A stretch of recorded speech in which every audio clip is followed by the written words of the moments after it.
ನಮಸ್ಕಾರ ಆಹಾರ ಪ್ರಿಯರೇ, ನಾನು ನಿಮ್ಮ ಉಮಾ. ಆನ್ಲೈನ್ ಅಡುಗೆಗೆ ಸ್ವಾಗತ. ಇವತ್ತೊಂದು ವಿಭಿನ್ನವಾಗಿರುವಂಥ ಬ್ರೇಕ್ಫಾಸ್ಟ್ ರೆಸಿಪಿ ಜೊತೆ ನಿಮ್ಮ ಮುಂದೆ ಬಂದಿದ್ದೀನಿ. ಇದೊಂಥರ ಹೊಸ ರುಚಿ. ಇವತ್ತು ನಾನು ತೋರಿಸ್ಕೊಡ್ತಾ ಇರೋವಂಥ ರೆಸಿಪಿ ಬಂದುಬಿಟ್ಟು ಸೇಮಿಯಾ ಟೊಮೆಟೊ ದೋಸಾ ಅಥವಾ ಶಾವಿಗೆ ಟೊಮೆಟೊ ದೋಸಾನ ತೋರಿಸ್ಕೊಡ್ತಾ ಇದ್ದೀನಿ. ಇದು ತುಂಬ ಸುಲಭವಾಗಿಯೇ ಮಾಡ್ಕೊಳ್ಬೋದು. ಇದನ್ನು ಕೊಬ್ಬರಿ ಚಟ್ನಿ, ಶೇಂಗಾ ಚಟ್ನಿ ಅಥವಾ ಟೊಮೆಟೊ ಚಟ್ನಿ ಜೊತೆ ಸರ್ವ್ ಮಾಡಿದ್ರೆ ತುಂಬ ಸೂಪರಾಗಿರುತ್ತೆ. ತುಂಬ ಇಷ್ಟಪಟ್ಟು ತಿಂತಾರೆ. ಸೊ ಇದನ್ನು ಶುರು ಮಾಡೋಣ. ಅದಕ್ಕಿಂತ ಮುಂಚೆ ನಮ್ಮ ಚಾನಲ್ನ ಹೊಸದಾಗಿ ನೋಡ್ತಾ ಇದ್ದರೆ ದಯವಿಟ್ಟು ಸಬ್ಸ್ಕ್ರೈಬ್ ಮಾಡುವ ಮೂಲಕ ನನ್ನನ್ನು ಪ್ರೋತ್ಸಾಹಿಸಿ. ಹಾಗೆ ಪಕ್ಕದಲ್ಲೇ ಕಾಣುವಂಥ ಬೆಲ್ ಐಕಾನ್ನ ಕ್ಲಿಕ್ ಮಾಡಿದ್ರೆ ನನ್ನ ಮುಂದಿನ ವಿಡಿಯೋ ನೋಟಿಫಿಕೇಶನ್ ನಿಮಗೆ ಬರುತ್ತೆ. ಈ ಒಂದು ರೆಸಿಪಿ ನಿಮಗೆ ಇಷ್ಟ ಆಯಿತು ಅಂದರೆ ಪ್ಲೀಸ್ ಲೈಕ್ ಮಾಡಿ. ಸೊ ಈ ರೆಸಿಪಿನ ಶುರು ಮಾಡೋಣ. ಮೊದಲಿಗೆ ಒಂದು ಪ್ಯಾನ್ನ ಸ್ಟವ್ ಮೇಲೆ ಇಟ್ಕೊಂಡಿದ್ದೀನಿ. ಅದಕ್ಕಾದ ನಂತರ ಅದಕ್ಕೆ ನಾನು 1 ಕಪ್ಪಷ್ಟು ಶಾವಿಗೆನ ಹಾಕ್ಕೊಂಡಿದ್ದೀನಿ. ಶಾವಿಗೆನ ಹಾಕ್ಕೊಂಡ್ಬಿಟ್ಟು ಚೆನ್ನಾಗಿ ಫ್ರೈ ಮಾಡ್ಕೊಳ್ಬೇಕು. ಡ್ರೈ ಫ್ರೈನೇ ಮಾಡ್ಕೊಳ್ಬೇಕು, ಎಣ್ಣೆನ ಹಾಕಬಾರ್ದು. ಲೋ ಫ್ಲೇಮಲ್ಲಿ ಇಟ್ಕೊಂಡ್ಬಿಟ್ಟು ಚೆನ್ನಾಗಿ ಲೈಟ್ ಬ್ರೌನ್ ಆಗೋವರೆಗೂ ಹುರ್ಕೊಳ್ಬೇಕಾಗುತ್ತೆ. ಮತ್ತು ತೀರಾ ಒತ್ತಿಸ್ಬೇಡಿ. ಒತ್ತಿಸಿದ್ರೆ ದೋಸೆಲೆಲ್ಲ ಆ ಒತ್ತಿದ ಫ್ಲೇವರೇ ಬರುತ್ತೆ. ಸೊ ನೋಡ್ಬಿಟ್ಟು ಲೈಟ್ ಬ್ರೌನ್ ಆಗೋವರೆಗೂ ಹುರ್ಕೊಳ್ಬೇಕು. ಸೊ ನೋಡಿ, ಇವಾಗ ಇದು ಆಗ್ತಾ ಬಂದಿದೆ. ಇಷ್ಟು ಲೈಟ್ ಬ್ರೌನ್ ಕಲರ್ ಬಂದರೆ ಸಾಕಾಗುತ್ತೆ. ಇವಾಗ ಇದನ್ನು ನಾನು ಒಂದು ಪಾತ್ರೆಯಲ್ಲಿ ಆರೋದಕ್ಕೆ ಬಿಡ್ತೀನಿ. ಇದು ಆರೋಷ್ಟರಲ್ಲಿ ನಾವು ರುಬ್ಕೊಳ್ಳೋದಂತನ ರುಬ್ಕೊಂಡ್ಬಿಡೋಣ. ಒಂದು ಮಿಕ್ಸಿ ಜಾರ್ನ ತೊಗೊಂಡಿದ್ದೀನಿ. ಅದಕ್ಕೆ 2 ಮೀಡಿಯಮ್ ಸೈಜ್ ಇರುವಂಥ ಟೊಮೆಟೊನ ಹಾಕ್ಕೊಂಡಿದ್ದೀನಿ. ಇಲ್ಲಿ ಚೆನ್ನಾಗಿ ಹಣ್ಣಾಗಿರುವಂಥ ಟೊಮೆಟೊನೇ ಉಪಯೋಗಿಸಿ.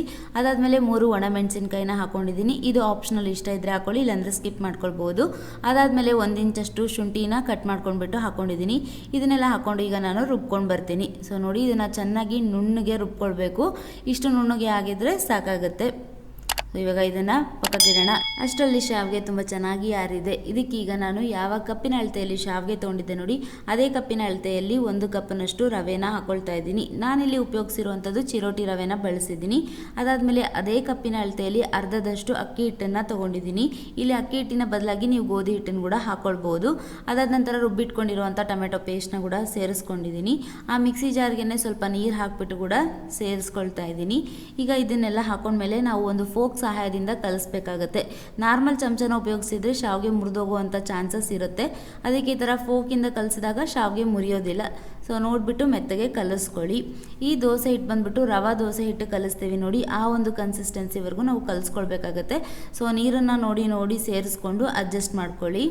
ನೋಡಿ, ಇದು ಇನ್ನೂ ನೀರಾಗಿ ಹಿಟ್ಟು ರೆಡಿ ಆಗಬೇಕು. ಸೊ ಅದಕ್ಕೆ ನಾನು ನೀರನ್ನು ಸೇರಿಸ್ಕೊಳ್ತಾ ಹೋಗ್ತಾ ಇದ್ದೀನಿ. ಇದಕ್ಕೆ ನಾನು ದೊಡ್ಡ ಕಪ್ಪಲ್ಲಿ 2 ಗ್ಲಾಸ್ನಷ್ಟು ನೀರು ಇದಕ್ಕೆ ಹಿಡಿದಿದೆ. ಎಲ್ಲ ಕಲಿಸ್ಕೊಂಡ್ಮೇಲೆ ಇದಕ್ಕೆ ನಾನು 1 ಚಮಚದಷ್ಟು ಜೀರಿಗೆನ ಹಾಕ್ಕೊಂಡಿದ್ದೀನಿ. ಆಮೇಲೆ 1 ಮೀಡಿಯಮ್ ಸೈಜ್ ಈರುಳ್ಳಿನ ಸಣ್ಣದಾಗಿ ಕಟ್ ಮಾಡ್ಕೊಂಡು ಹಾಕ್ಕೊಂಡಿದ್ದೀನಿ. 2 ಕಡ್ಡಿಯಷ್ಟು ಕರಿಬೇವನ್ನ ಸಣ್ಣದಾಗಿ ಕಟ್ ಮಾಡಿ ಹಾಕ್ಕೊಂಡಿದ್ದೀನಿ. ಆಮೇಲೆ ಸ್ವಲ್ಪ ಕೊತ್ತಂಬರಿ ಸೊಪ್ಪನ್ನು ಹಾಕ್ಕೊಂಡಿದ್ದೀನಿ. ಇದನ್ನೆಲ್ಲ ಹಾಕ್ಕೊಂಡ್ಬಿಟ್ಟು ಚೆನ್ನಾಗಿ ಮಿಕ್ಸ್ ಮಾಡ್ಕೊಳ್ತಾ ಇದ್ದೀನಿ. ಆಮೇಲೆ ಇದಕ್ಕೆ ರುಚಿಗೆ ನೋಡ್ಬಿಟ್ಟು ಉಪ್ಪನ್ನು ಸೇರಿಸ್ಕೊಳ್ತಾ ಇದ್ದೀನಿ. ಉಪ್ಪನ್ನು ಹಾಕ್ಕೊಂಡ್ಬಿಟ್ಟು ಚೆನ್ನಾಗಿ ಮಿಕ್ಸ್ ಮಾಡಿಕೊಂಡೆ. ಅದಾದಮೇಲೆ ನನಗೆ ಸ್ವಲ್ಪ ಗಟ್ಟಿ ಅನ್ನಿಸ್ತು. ಅದಕ್ಕೆ ಸ್ವಲ್ಪ ನೀರನ್ನು ಕೂಡ ಸೇರಿಸ್ಕೊಂಡ್ಬಿಟ್ಟು ಚೆನ್ನಾಗಿ ಮಿಕ್ಸ್ ಮಾಡ್ಕೊಳ್ತಾ ಇದ್ದೀನಿ. ಇವಾಗ ಇದೆಲ್ಲ ಆಗಿದೆ. ಇದಕ್ಕೆ ನಾನು ಒಂದು ಲಿಡ್ನ ಮುಚ್ಚಿಬಿಟ್ಟು 10 ರಿಂದ 15 ನಿಮಿಷಗಳ ಕಾಲ ಬಿಡಬೇಕಾಗತ್ತೆ. ಇವಾಗ 15 ನಿಮಿಷ ಆಗಿದೆ. ನಾನು ಲಿಡ್ನ ತೆಗೆದ್ಬಿಟ್ಟು ಟೆಸ್ಟ್ ಮಾಡ್ಕೊಳ್ತಾ ಇದ್ದೀನಿ. ನೋಡಿ, ಸ್ವಲ್ಪ ಹಿಟ್ಟನ್ನ ತೊಗೊಂಡು ಒಂದು ಶಾವಿಗೆನ ತೊಗೊಂಡು ಕಟ್ ಮಾಡಿ ನೋಡೋಣ.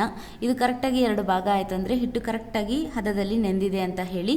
ತುಂಬ ಮೆತ್ತಗೆ ಪಿಚಡಿ ಥರ ಆಗಿಬಿಡ್ತು ಅಂತಂದರೆ ತುಂಬ ಹೊತ್ತು ನೆಂದಿದೆ ಅಂತ ಹೇಳಿ. ತುಂಬ ಹೊತ್ತು ನೆಂದರೆ ಕೂಡ ಚೆನ್ನಾಗಿ ಆಗೋದಿಲ್ಲ. ಇದು ಕರೆಕ್ಟಾಗಿ ನಮ್ಗೆ 2 ಪೀಸ್ ಥರ ಕಟ್ಟಾದರೆ ಕರೆಕ್ಟಾಗಿ ಹಿಟ್ಟು ರೆಡಿಯಾಗಿದೆ ಅಂತ ಹೇಳಿ ಅರ್ಥ. ನಾವು ಅವಾಗ ನೆನೆಸೋಕ್ಕೆ ಬಿಟ್ಟಾಗ ರವೆ ನೀರನ್ನೆಲ್ಲ ಎಳ್ಕೊಂಡು ಸ್ವಲ್ಪ ಗಟ್ಟಿಯಾಗಿರುತ್ತೆ. ಇದಕ್ಕೆ ಸ್ವಲ್ಪ ನೀರು ಹಾಕ್ಕೊಂಡ್ಬಿಟ್ಟು ರವೆ ದೋಸೆ ಹಿಟ್ಟಿನ ಅದಕ್ಕೆ ನಾವು ರೆಡಿ ಮಾಡ್ಕೊಳ್ಬೇಕಾಗತ್ತೆ. ಇವಾಗ ಹಿಟ್ಟು ರೆಡಿಯಾಗಿದೆ. ದೋಸೆನ ಹಾಕ್ಕೊಳ್ಳೋಣ. ಪ್ಯಾನ್ನ ಬಿಸಿಗೆ ಇಟ್ಕೊಂಡಿದ್ದೀನಿ. ಅದಕ್ಕಾದ ನಂತರ ಅದಕ್ಕೆ 1 ಚಮಚದಷ್ಟು ಎಣ್ಣೆನ ಹಾಕ್ಬಿಟ್ಟು ಟಿಶ್ಯೂ ಪೇಪರಿಂದ ಒರೆಸ್ಕೊಂಡಿದ್ದೀನಿ. ಅದಾದ ನಂತರ ಅದಕ್ಕೆ ನಾನು ದೋಸೆನ ಹಾಕ್ಕೊಳ್ತಾ ಇದ್ದೀನಿ. ಇದು ನಾರ್ಮಲ್ ದೋಸೆ ಥರ ಅಲ್ಲ, ನಾವು ರವೆ ದೋಸೆನೆಲ್ಲ ಹಾಕ್ಕೊಳ್ತೀವಿ ನೋಡಿ, ಅದೇ ಥರನೇ ಹಾಕ್ಕೊಳ್ಬೇಕಾಗತ್ತೆ. ದೋಸೆನ ಹಾಕ್ಕೊಂಡ್ಮೇಲೆ ಇದಕ್ಕೆ ನಾನು 2 ಚಮಚದಷ್ಟು ಎಣ್ಣೆನ ಹಾಕ್ಕೊಂಡಿದ್ದೀನಿ. ಎಣ್ಣೆ ಹಾಕ್ಕೊಂಡ್ಮೇಲೆ ಒಂದು ಲಿಡ್ನ ಮುಚ್ಚಿಡಬೇಕಾಗತ್ತೆ. ಒಂದು 3 ನಿಮಿಷಗಳ ಕಾಲ ಇದು ಚೆನ್ನಾಗಿ ಬೇಯಬೇಕಾಗತ್ತೆ. ನೀವು ಬೇಕಿದ್ರೆ ನಾರ್ಮಲ್ ಹಂಚಿನಲ್ಲಿನೇ ಮಾಡ್ಕೊಳ್ಬೋದು. ಆದರೆ ನಾನು ಈ ಥರ ಪ್ಯಾನ್ನ ಯಾಕೆ ಬಳಸ್ಕೊಂಡಿದ್ದೀನಿ ಅಂದರೆ ಕರೆಕ್ಟಾಗಿ ಒಂದು ರೌಂಡ್ ಶೇಪಲ್ಲಿ ಬರಲಿ ಅನ್ನೋ ಕಾರಣದಿಂದ ಪ್ಯಾನಲ್ಲಿ ಮಾಡಿದ್ದೀನಿ. ಇವಾಗ ನಾನು ಇನ್ನೊಂದು ಕಡೆ ತಿರುಗಿಸಿ ಹಾಕ್ಕೊಳ್ತಾ ಇದ್ದೀನಿ. ನೋಡ್ಬೋದು ಎಂಥ ಚೆನ್ನಾಗಿರುವಂಥ ಕಲರ್ ಬಂದಿದೆ ಅಂತ ಹೇಳಿ. ಈ ಕಲರ್ನ ನೋಡ್ತಾ ಇದ್ರೇ ನಿಮಗೆ ತಿನ್ನಬೇಕು ಅಂತ ಅನಿಸಿರುತ್ತೆ. ಇನ್ನೊಂದು ಬದಿ ಕೂಡ ಇದನ್ನು 1 ನಿಮಿಷ ಬೇಯಿಸ್ಕೊಂಡು ಬಿಟ್ಟರೆ ನೋಡಿ, ಕ್ರಿಸ್ಪಿ ಆಗಿರುವಂಥ ಸೇಮಿಯಾ ಟೊಮೆಟೊ ದೋಸೆ ರೆಡಿ ಆಗುತ್ತೆ. ನೀವು ನಾರ್ಮಲ್ ದೋಸೆ ಹಂಚಲ್ಲಿ ಕೂಡ ಇದನ್ನು ಮಾಡ್ಕೊಳ್ಬೋದು. ನಾನು ಇವಾಗ ಇನ್ನೊಂದು ದೋಸೆ ಹಾಕ್ಬಿಟ್ಟು ಕೂಡ ತೋರಿಸ್ತಾ ಇದ್ದೀನಿ ನೋಡಿ. ಹಂಚು ಚೆನ್ನಾಗಿ ಕಾಯಿಸ್ಬೇಕು. ಕಾಯಿಸಿದ ಮೇಲೆ ಹಾಕ್ಬಿಟ್ಟು ಸಣ್ಣ ಮಾಡಬೇಕು. ಒಂದು ಮೀಡಿಯಮ್ ಫ್ಲೇಮಲ್ಲಿ ಇದು ಚೆನ್ನಾಗಿ ಬೇಯಬೇಕಾಗತ್ತೆ. ಅಂದರೆ ಚೆನ್ನಾಗಿ ಕ್ರಿಸ್ಪಿಯಾಗಿ ಬರುತ್ತೆ. ಮನೇಲಿ ಯಾವಾಗಲೂ ನಾವು ರವೆ ದೋಸೆ ಅಥವಾ ಟೊಮೆಟೊ ದೋಸೆ ಎಲ್ಲನೂ ಟ್ರೈ ಮಾಡ್ತಾ ಇರ್ತೀವಿ. ಅದರ ಜೊತೆ ಇದನ್ನು ಒಮ್ಮೆ ಒಂದು ಹೊಸ ರುಚಿನ ಟ್ರೈ ಮಾಡಿ. ಆಹಾರ ಪ್ರಿಯರೇ, ಇವತ್ತಿನ ಈ ಸೇಮಿಯಾ ಟೊಮೆಟೊ ದೋಸೆ ನಿಮಗೆ ಇಷ್ಟ ಆಯಿತು ಅಂತ ಭಾವಿಸ್ತೀನಿ.